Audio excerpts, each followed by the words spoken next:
In this video I'm going to show you how to add a clock widget on the home screen. That is quite simple and easy to do, so let's begin.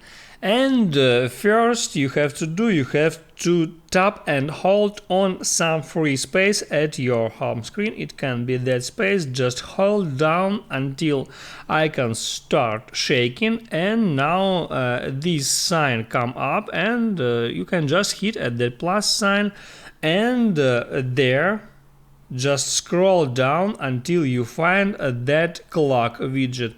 Hit on that, and now you can select between different types of that widget. I like that one, and now all I have to do is hit at that add widget button.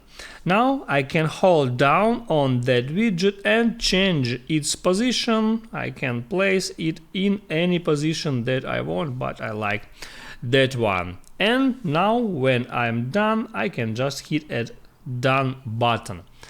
That's how it works. If this video helped you out, don't forget to like and subscribe.